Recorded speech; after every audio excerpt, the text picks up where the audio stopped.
Welcome to Don and Steve Plus. Today we have Jared Anderson and Kelly Wilkerson of 1121 Worship with us as our plus one.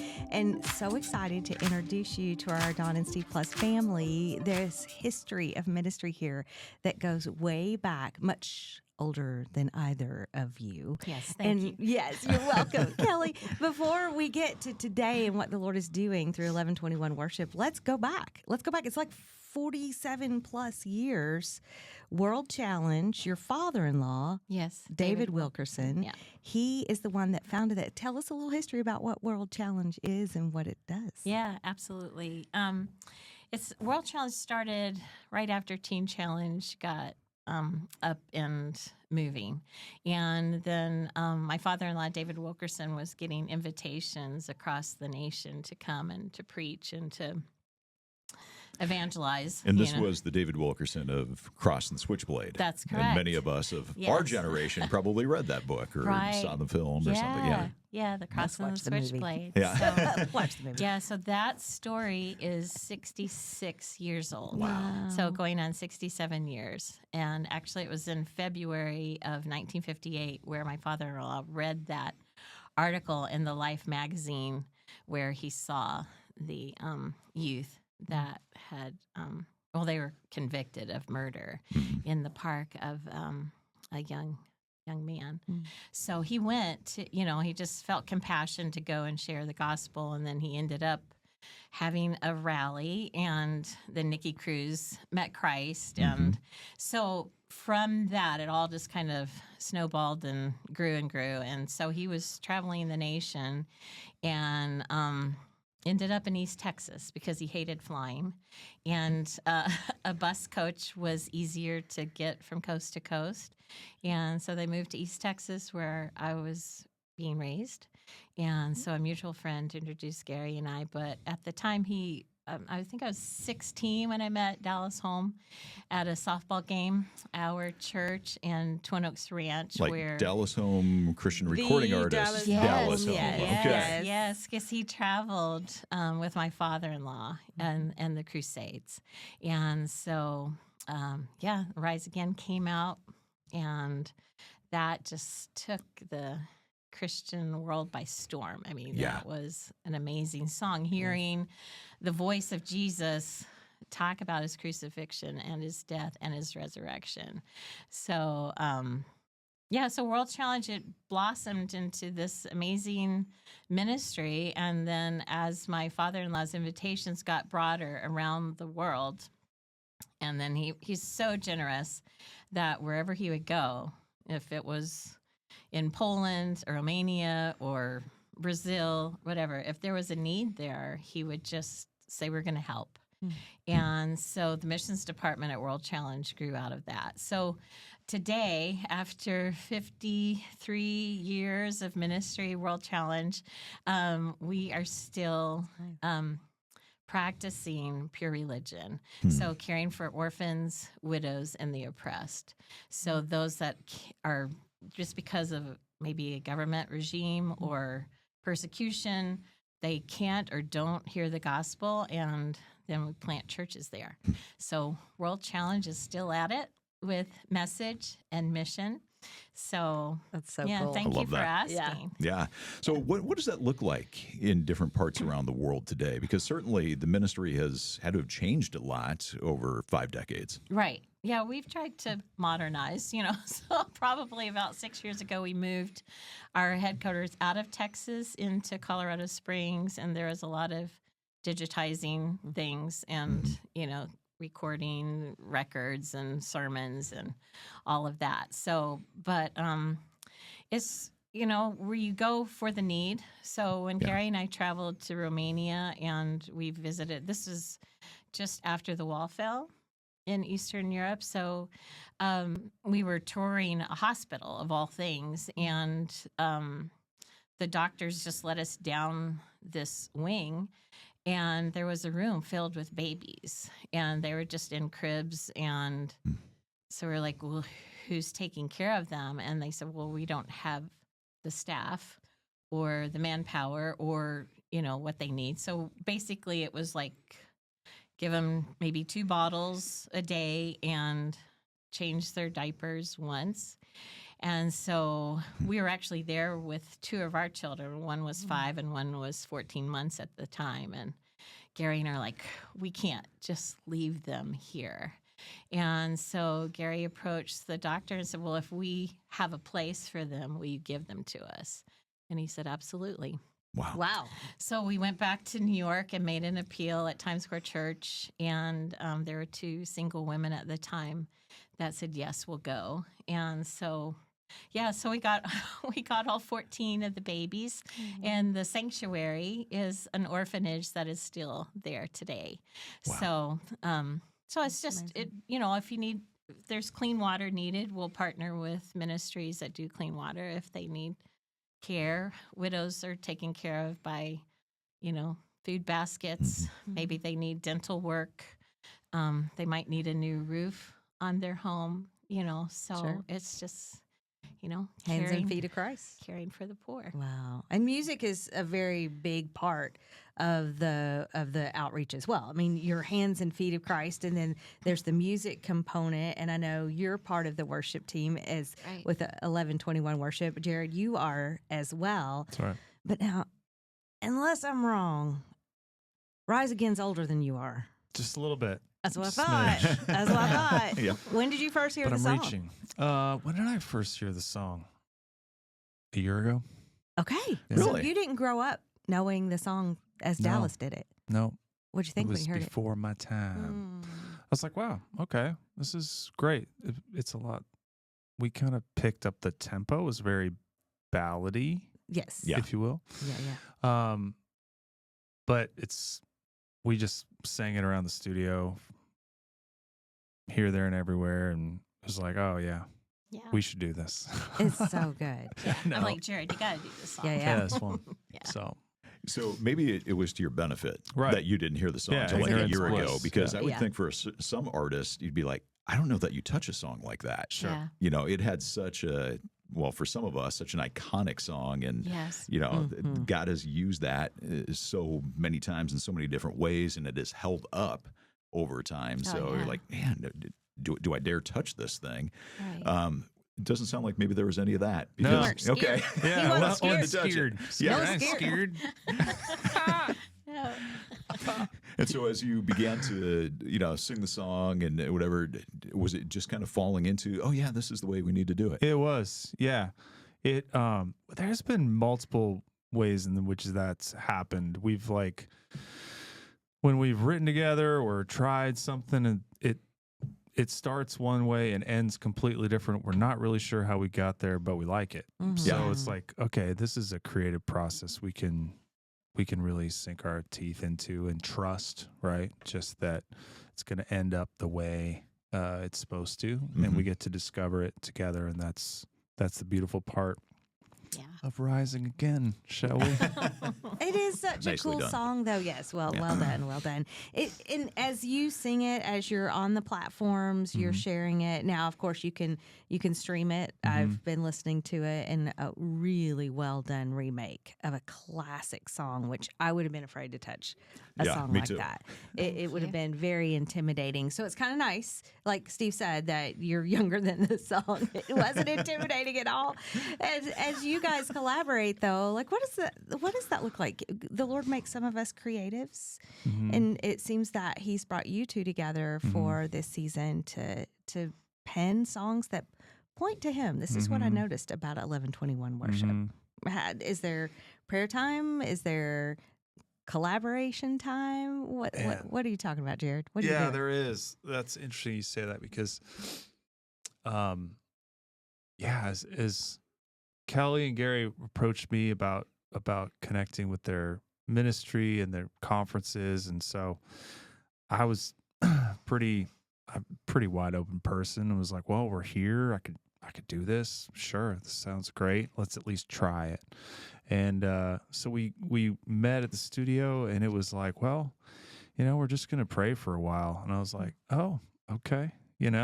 What is that going to be like? And there was this, and I've alluded to this in other areas, but there's this space and freedom and no presumption, and there's what I call like an innocence that is like we don't attempt to know what's about to happen. Like, and I love the concept of like there's more available than what we have planned. And there's that sense of like that we're actually partnering with the Lord. Like this is not a solo activity, or we don't know the end from the beginning, but we know who does, right? And so that doesn't mean like we're not taken out by adversity. We're not anxious, right? And there's an atmosphere that anything can happen. And so oftentimes it does. And that's beautiful. And almost in the creative, like you were saying, like, I think you kind of have to get bored before you get creative. Like there has to be this like cleanse or a clearing before it can't. Like decluttering kind Right. of. Yeah. You've got to empty before you can be filled. And so I've noticed in some of our really productive writing times, there is this long emptying. Like get all of your prayers out, get all of your thoughts out, get all of your lines down, get all that stuff out, like so that you can be filled again. And rarely are we that patient. Rarely are we that effective. It really is. We rarely do we see one another's time as that leisurely, right? Yeah, true. yeah. It's so rare. That sounds like the voice of experience is Yeah. saying that, though. I Sure. mean, you've been at this for a minute here. How did you come to the point where you realized that that was such an important part of the process? Sure. I think when I first started writing, I wrote a lot of like stream of conscious was kind of my thing. And I wrote like a song about Wolf Blitzer on CNN. I wrote like, just like, I just love the process of whatever felt good in my mouth. Like and it's something I equate to the Spirit. Like you don't have to know what you're saying. Like we really attribute that in like soloing and jazz, like that the soloist just goes. He doesn't necessarily know where he's going, but he goes. And when he goes with all of his heart, we love it, right? And does he know what he's going to do? We don't really care if he knows. We hope he just goes for it and gives it all. But we rarely live like our iCal does not pretend to emulate the jazz soloist. Like, what are we doing today? Right? Yeah. But it is this like going with the sense of that the Spirit actually is leading us. And so, yes, going into the industry and going into, we have a project, a performance, and it's got to meet this criteria, and this is the audience, and these are the target audience, and Becky, and the listener, and the testing, and you're like, what are we doing? What are we doing? This feels nothing like my piano room at 15, right? And so it's that recovery of maybe, maybe not. Isn't It's it fine funny? either way. Yeah, with all those parameters that we have within the music industry and the worship time that we're going to try to get down on tracks or whatever, and we're the Beckys, and this is the audience, and here's what we got to hit this mark. Is it any wonder that the Lord can work through all of the things that we put on as guardrails, and yet He does such a beautiful job as only He can? It's amazing. It is amazing. And in some ways, I feel like we've made up a game that we're trying to win. The one we made up. That's a good way to put it. Is like, why do we want to win this so bad when we're the ones that made it up, right? But where there's a chart, there's a game, and everybody wants to win the game, right? Yeah. And so it's like, this was an invitation to like not play that game, to go back to the game of the heart being alive and being restored and the Spirit given room. Mm. Yeah. You know, as Jared is talking about the experience of doing that, I'm watching you a little bit, and I see in your face, in your eyes, there's like a yeah, you know, and so, you know, sounds like or seems as if you're really resonating with what Jared is describing. And how would you describe that experience of coming together, of working on these projects, of laying a song down? Okay, sure. Well, we're a multi-generational team, Yeah. and I'm topping out the senior end of that team. Wisdom, sister. Yeah. Wisdom. Yes. So, but I didn't actually start recording until I was 41. And that was a push from my father-in-law. He called and he said, "Kelly, you need to do this." Hmm. And because my role, even though I was very involved in music as a child in high school and, state choir and all that kind of stuff, I never pursued it because my place was to support Gary. And so when my father-in-law called and said, "Kelly, do this." And so it's like, you don't let David Wilkerson call you and just go, "Nah." Even if he is the father-in-law, you still say, "Yes, sir." Uh-huh. Yeah. Okay. I'll get right on that, But what Jared is talking about is this place of abiding, Mhm. this place to be quiet and just walking through life and seeing how many times that I would miss things because I was always in a hurry. I missed a conversation with a friend, or I ignored a stranger, or, I didn't sit morning coffee long enough, And so I was like, I don't want to do that anymore.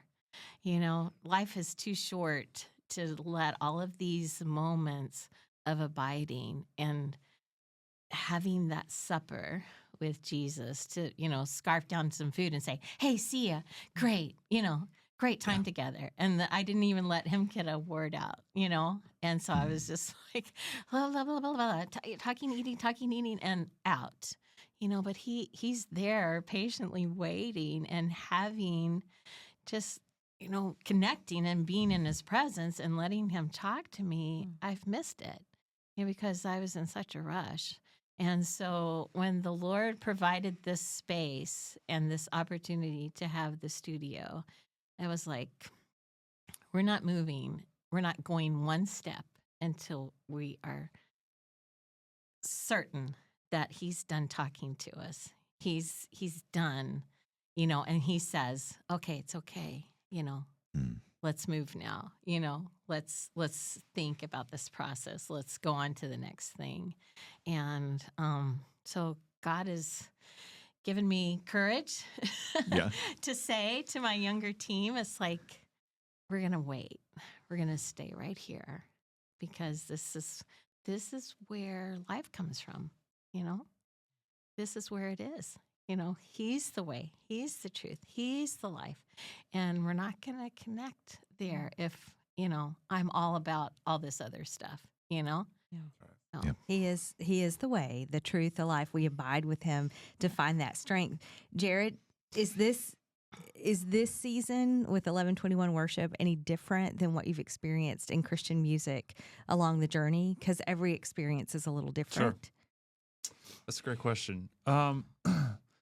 Yes and no. Mhm. Like, I think there is a sense of, or can be like a sense of like professionalism. Like, really? Like, I'm a professional? Like, was I certified somewhere? I don't know that I Who gave really me the know gold what. star? Yeah, I don't really know that any of us really knows what we're doing here, and so, but yeah, that push toward efficiency and measurement, and I get like the numbers and managing growth, but I don't know when it became about that, and I think we got, um, you know, the story of Pilgrim's Progress, right? Mhm. John Bunyan. And I think that says a lot because it's not really like sin that takes Christian out. It's really just distraction. And I feel like that's the ultimate. After having grown up in church and been around the block and heard all the sermons against this and for that, but it's really distraction that is the biggest hindrance. And to find a people who will not be distracted is really hard to find. That's a rare gift. And oftentimes the church and the body of Christ is not really that helpful. Unfortunately. I mean, we're Yeah. oftentimes creating a lot of distraction. And so that's where kind of my mixed heart with the family. And I'm not the first one. The Bible is full of the people of God getting it wrong. So Yeah. I know this isn't new or just, this isn't a new story, but this is the wrestle that's not against flesh and blood, right? Yeah. It's like the enemy would so love for us to just be distracted.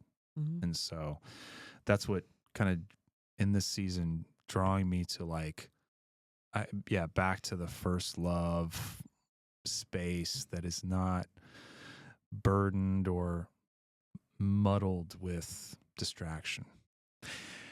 How do you kind of discern what is potentially distraction versus maybe a call of God? I mean, I think of your comment just a little bit ago, Kelly, of you guys are practicing what James calls true religion, the care of the widows and the orphans and the marginalized and the vulnerable. And so there are things to do to care for those. There's jobs, in a sense, or work that God has given you to do. And at the same time, you want to make sure that you don't go down the path of distraction that you were talking about. So how have you learned to kind of sit in the tension and discern what's distraction and what's a legitimate call that God has you to do this job, this work? Right. I think just if it starts making me feel hurried, and just like there's a burden, not the burden that's attached that comes from God's heart, but the burden of man that says, like, watch the watch, and do you have that paper in, and things like that. At World Challenge, thankfully, we have an amazing missions team, and part of what 1121 Worship does is that we enhance the lives of our constituents and our donors and those that we share the gospel with and have that message for. And so it's kind of like just a part of hospitality, that you're caring for those that are partnering with you. And so it's great to have a place to bring them into worship of the one who's in the middle of it all. That their eyes are being turned towards Jesus. And so we know that if he's exalted, he's going to draw them to himself, right? That's his promise. And so if we exalt him through our music and they have that respite and they get a refreshing and a renewing from hearing the songs or singing along, or that causes them to see Jesus on a whole different place, then we're adding to the value of their lives. And then prayerfully, we can practice that pure religion with them and say, okay, now let's care for orphans, let's care for widows, let's plant the church where it doesn't exist for the oppressed. 1121. Where did this name come from? 1121 Worship? Right. It's Hebrews Mhm. 11:21. Hebrews 11:21. Yeah. Okay. So it says that by faith that Jacob prayed for the sons of Joseph, and then he bowed on his staff and worshipped. Mhm. So for us to model and to pray for the generation that's coming up, and then to model worship for them, is kind of like where we want to go with our team. Jared, you mentioned a little bit ago that the Christian industry, there's charts and there's the pressure and all the things that go along with that. And there's been a worship movement that has happened over the past good number of years here, and you see all these different worship bands and worship conglomerates and Sure. things that have come about. How do you go about not allowing that to creep into what you're Sure. doing today? Yeah. No, that's a great question. Yeah, like walking like with people and with the family and with like-mindedness or a community, but not running ahead. Or I mean, in a lot of ways, it's like, I don't know, it's like raising kids, right? It's like you can't sleep all day. You can't to let your kids sleep all day, but you also can't let them play video games all day or work constantly all day or play sports all day. Like there has to be this like we're walking together balance, and it's got to be relationally driven, and it cannot be if we want to finish together, right? And that's what you see happen so often in the sight of both success and failure, that it's actually not success or failure. It's whether you can do it together over the long term, whether you go up or you go down. And so that staying committed in that relationship and that faithfulness should be our guiding light, right? And not the numbers. Yeah. So you've been in music though for a while. You may be younger than Rise Again, the song when it was originally released, but you still have been doing music for the Lord for a while. Sure. Has there been a time that you think of that you're like, and this was that season when I wasn't walking well in relationship, I was running ahead of the Lord, I was busy, and He just quieted my heart and said, "We're letting this one go." Sure. So many times. I mean, there are still times I'm like, what am I doing? I Oh, should we know be, you've arrived. You know, You got this. I We know should you be got like, this. you know, like pick another profession, do something else. That's always, that I don't know if that ever really goes away. Like, I don't know, like part of the tension that is knowing that you could just do something else, right? You don't have to do this. You get to do it. Right. So, it is walking that line, but each season, I mean, my family, of course, and friendships, I think I had a really poor models of friendship, honestly, in the leadership that I grew up in, like in my church that was like going crazy and blowing away the numbers and blowing and huge successes. And then I'm like, I don't think any of us really knew how to have friends. Sure. I You think- insulate. Yeah, you're insulate, and we're all actually competing with one another, and we say we're friends, and this is garbage. This is for the soul, and yet we're so successful. It's like at the expense of what, right? What's on the line here? Because I think a lot of people are being destroyed while this message is going forth or whatever, right? Like in the face of success. So that's a very common distraction. Yeah. Yeah. Well, we've heard a lot of stories of that happening in different churches around the country. A hugely successful podcast that was about that not that long ago. And so, you've walked that and lived that, experienced that. God obviously has reprioritized, changed that. Sounds like taught you community and unity and how important that is. When you were learning that lesson with God, how did He teach you that? Suffering. What do you mean? I mean, suffering, sure. Yeah, open right? that closet. Go ahead, Yeah. open the closet. Sure. Tell us all about it. No, just kidding. Yeah. Oh, yeah. The recognition of that and the I think there's,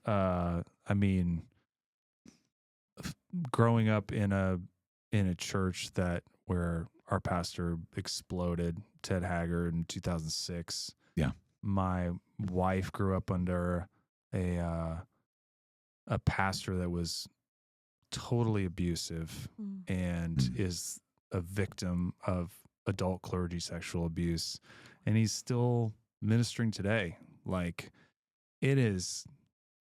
I could sit here all day Sure. and go through the list of like not only like suffering, but like systems where suffering is like you're being exploited, the oppressed, right? Yeah. Like in the name of Jesus, right?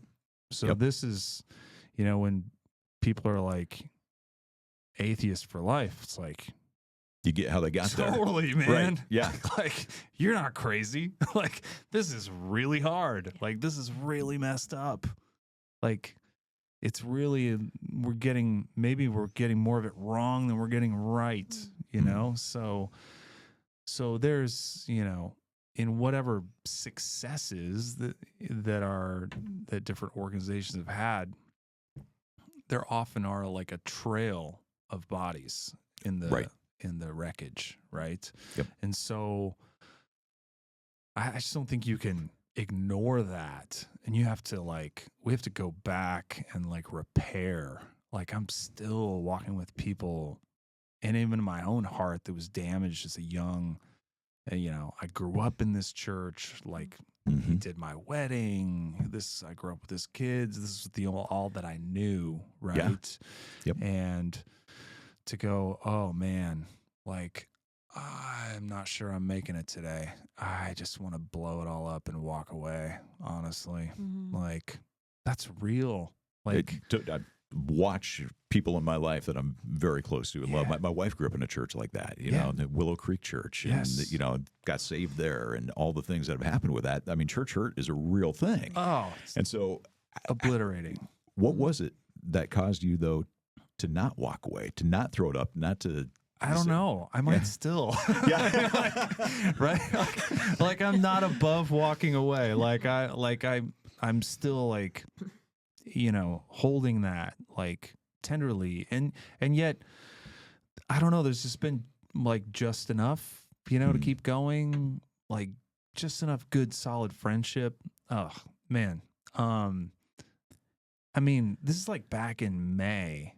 And I was kind of in like a turning point. I remember calling Kelly, and she just like, well, can I just like pray for you? And I'm like, sure. She doesn't know that. But I'm like, she started praying, and I was like, man, I was weeping. Like somebody was going to the carpet for my heart, right? Yeah. And that's real. Like this is what Jesus went through, because he walked and everybody left. Quick story, like watching The Passion of the Christ, right? Mel Gibson. It wasn't the physical beatings that rocked me. It wasn't like the accusations. It was the loneliness. It was that everybody left. No one stood. Yeah. And no wonder we go through seasons where we think everyone's left me, right?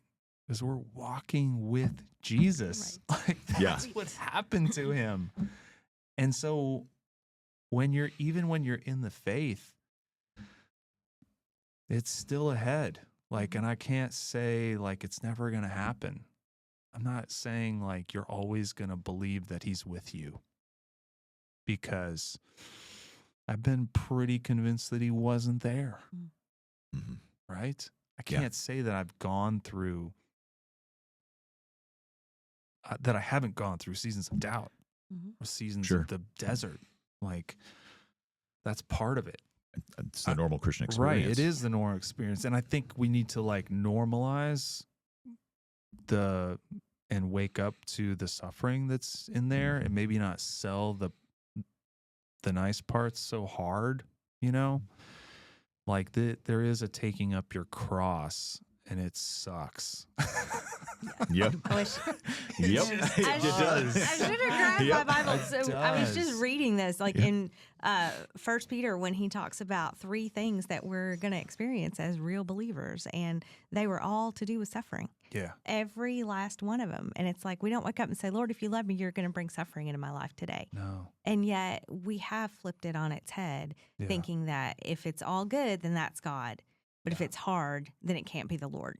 Right. it has to be the enemy or whatever. And that is just not accurate. He walks through the valley of the shadow of death Yes. with us. I've always appreciated his language that he says that you may know, because he knew there were going to be times we doubted. Yeah. He knew it. Right. And so he gave us language that if we'll go back to it and stand on it and believe him by the power of his spirit, we get through these abandoned times. We get through these horrific church hurt times. Because to talk about old songs, I think of Wayne Watson's That's Not Jesus. Let's go. Do you remember that song from way back when? Okay, I'm dating myself. Wayne Watson. Wayne Watson. I know the name. Yep. Yes. Yeah, So definitely. there was a song he did called That's Not Jesus back in the 80s or early 90s. And I thought, man, we need to, there's your next song. You Okay. can resurrect that one. You're welcome. Glad I came today. But just to be reminded that when we look at people for our validation or we look at people for our salvation, That's good. that's not Jesus. Yes. Right. Because it is hard. You're right. Right. And I am queen of making it look better than it is. Oh. Okay. Hey, at least you admitted to it. Okay. That's right. I'm learning. Honesty's I'm half, learning. right? I'm The learning. battle, right? I'm learning. It is true. You can still choose joy That's because right. of his power. That's right. You can still choose joy. Yeah. Right. You can also acknowledge that it's messy and somehow he gives us his joy, That's right. which is very, very him, right? Yes. A question about 1121 worship Sure. and where it is. Like you talk about when you get together and it's multi-generational, it's traveling with World Challenge. Is that who you are? Are you traveling to churches? No, right now we have basically been a conference band. Mm-hmm. You know, we'll play for Fire in Our Bones conference that we have for pastors and leaders. And that was actually our maiden voyage, right? That's right. Back in February of 23. 23. Yeah. It's our first time publicly worshiping together. Mhm. Wow. So, so we've had some of those. And right now, because we're kind of shifting from pastors and leaders to just promote that we've got to care for orphans and widows and the oppressed. And so that's, kind of shifted from having conferences right now. Mhm. But we're available. We're asking God to open doors that no man can shut. And certainly, please, God, shut doors that no man can open, because we don't want to go anywhere that he's not leading us. Yeah. So. 1121worship.com to find out more about what they're doing here. And as you talk about the fact that you're available to do more for the Lord, what in with 1121 Worship and with World Challenge, where do you think he's asking you to serve, asking you to do today? Today, Yeah. I think it's to share the love of Christ, not to miss opportunities to pray for one another, to hear each other's stories, to hold with honor the hurt and struggle of others, to really have that pace that's not rushing ahead. I know that I've missed way too many conversations and opportunities because I was in such a hurry. And I'm so sorry for that. It was so ridiculous. I was so full of myself that it was just like, oh, sorry, I can't get with you right now. I'll call you. It's like, right. So now it's like, Lord, really, like when I say I'm going to pray for you, we're almost always going to pray in the next breath then I'll take it with me as the Holy Spirit reminds me of that person or you or that name or, the situation, just to continue to bring them before the Father, because we have no idea, what's going on just behind the veil. It's just right there, and Jesus pulls back the veil and there he is. So, and to bring every situation before his throne, it just changes things. Yeah. Changes you too, That's right. doesn't it? Yeah. Absolutely. What about for Jared Anderson? What's the Lord calling you to at the moment? 1121 worship? Yeah. Other We're things? doing these monthly nights of worship in Colorado Springs where we are, and the few events, and we're writing and going to record. We have a new EP coming out in April called Beholding Jesus. And yeah, those are our steps at the moment. We're here with you Those are guys. good ones. That's The right. best. Good, Even good Dawn. stuff. Yeah. That's right. Good stuff. Just And we're so honored. We are. Thank Oh, you. thank you you. guys. Yeah. Truly. No, we Totally enjoy appreciate it. you guys coming in and making the time to join us Absolutely. today. And, we want to connect you with them. And so several different ways you can do that. You can go directly to their website. It's 1121worship.com. We'll put that link in the show notes. And you can find them all sorts of different places. So encourage you guys to go do that. Thank you for watching. Thank you for listening. Hope you'll like and subscribe to the podcast on whatever platform you're listening or watching, and that you'll join us next time.